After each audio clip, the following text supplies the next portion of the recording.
I finally installed the CVT tent last week and immediately started planning where to go with the family. This week we are heading to Gatlinburg and the Pigeon Forge area for our family's first rooftop tent winter camp out. Our goal was to somehow see snow, explore some historic sites, and just relax. After arriving late Friday evening, the weather was cloudy and snowy, so putting up the tent was a new experience, especially at nighttime. Saturday's weather was mostly sunny, which made for a great drive.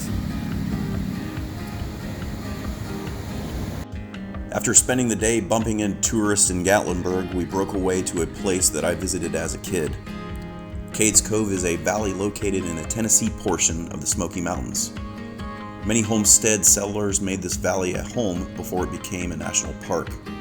The Cades Cove Historical District is listed on the National Register of Historical Places. The first stop was a little white church named the Cades Cove Missionary Church, which was founded in 1839. This church was formed due to the conflict and division with the primary church. Most members met at their local homes prior to the construction of the church.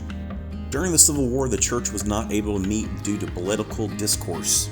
After the Civil War ended, the church finally had growth and it was able to build this building in 1894.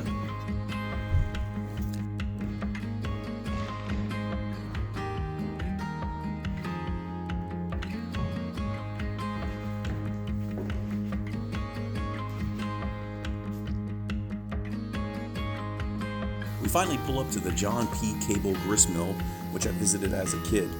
It almost was nostalgic in a way because my youngest is the same age I was when I first visited.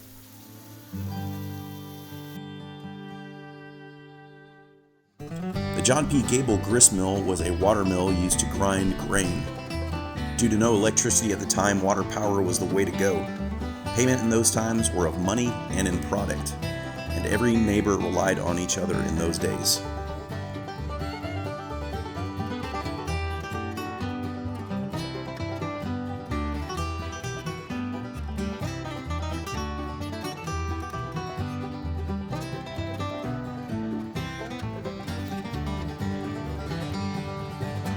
The first framed house was built in Cades Cove, right next to the old mill.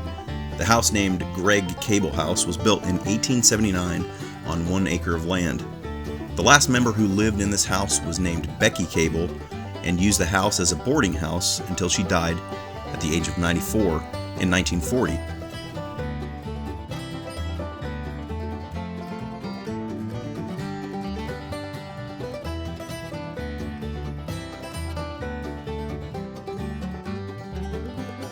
Cantilever barns were indicative of East Tennessee. The main purpose was to divert excess rain away from the crops that were stored inside. Cantilever design also allowed for large secondary storage.